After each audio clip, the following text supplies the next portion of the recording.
if you don't have anything to look up to, you don't have anything to do, right? A lot of the meaning that people find in their lives is purpose-driven.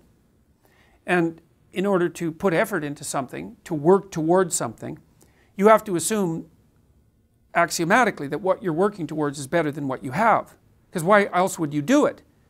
And there's a relationship, like if it's way better than what you have, it's obviously proportionally difficult. So you try to balance difficulty with positivity, let's say, something like that. But you're always aiming up if you're aiming.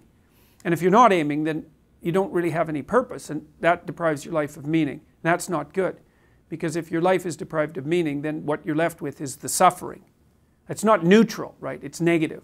So now the problem with having to aim up is that that produces a hierarchy, right? Because if you posit an aim, then everyone arrays themselves along a hierarchy of better at it to worse at it, right? And it doesn't matter. Like if you create basketball as a game, 100 years later you create people who are hyper specialized at basketball and they're great at it, and virtually everyone else is bad.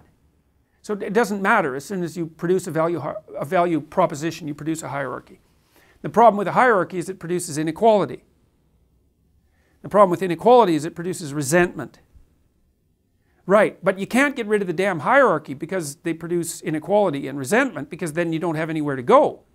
So that's not an answer. Okay, so let's say you're trying to deal with the fact that you have to put up with a hierarchy if you're going to have any values. Well, how do you escape from the resentment trap? And the answer is you do an intelligent multi-dimensional analysis of your life. It's like by the time you're 30, I would say, you're a pretty singular person. You know, you're unique in particular, and your life has multiple dimensions, and you're more or less successful or not along many of those dimensions. But it's a completely ridiculous game to pick someone else arbitrarily who's doing much better than you on one of those dimensions, to assume that you're a failure because of that, or that the world is unfair because of that, without knowing in full detail all of the rest of the elements of their lives. I mean, look, we're absolutely awash in stories of unhappy celebrities, you know, mired in interminable divorces, or in affairs, or in addictions, and that's par for the course. It's not helpful. It's helpful to have a goal. It's necessary to have a hierarchy. It's not particularly useful to compare yourself to other people. But it is useful to compare yourself to yourself. That's the right baseline, right? That takes everything else into account.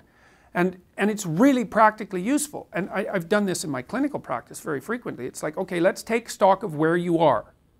Okay, and then let's hypothesize about where you would like to be. It's a complex conversation, right? Because we want to figure out what's not so good about your present situation, exactly, precisely, and then come up with a hypothesis about what your life would look like if it was better. And then we can work on incremental improvement. And the idea would be, there's some step you could take, that you would take, that would make today or tomorrow fractionally better than yesterday. Right, and then you can iterate that. And that's actually unbelievably powerful. You hit the effect of compounding interest, let's say, very, very rapidly if you do that. Yeah, well, so there's real utility in incremental progress. And you don't have to improve your life much in increments to start hitting the effect of compounding interest. You know, you make one thing slightly better, and that increases the probability that you'll make the next thing slightly better, as well as having its positive side effects. And so even if you make small steps forward and you do that regularly, that can turn your life around very rapidly over like a 1 to 2 year period. I mean, that's a long time, 1 to 2 years, but it's not a lifetime. And it certainly beats the hell out of going downhill precipitously, which tends to be the alternative.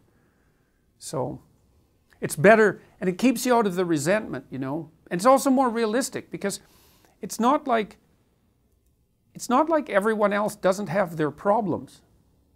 You know, we have these fictitious successful people that it's easy for us to compare ourselves to detrimentally, and to become jealous and bitter about that, but also to be very hard on ourselves because we're not successful. It's like, if you talk to successful people, let's say, and I'm not trying to say that there's no such thing as genuine accomplishment, because obviously there is, but people even people who are successful have lives that are very difficult. And you know, they have an ill family member, or aged parents, or they're suffering from some serious illness themselves, which is very, very common, or they have a psychological problem that's not trivial, or they have a traumatic past. It's like, life is brutal, and becoming resentful about your relative position is a way to make it more brutal. It's not helpful to you, and it's not helpful to anyone else.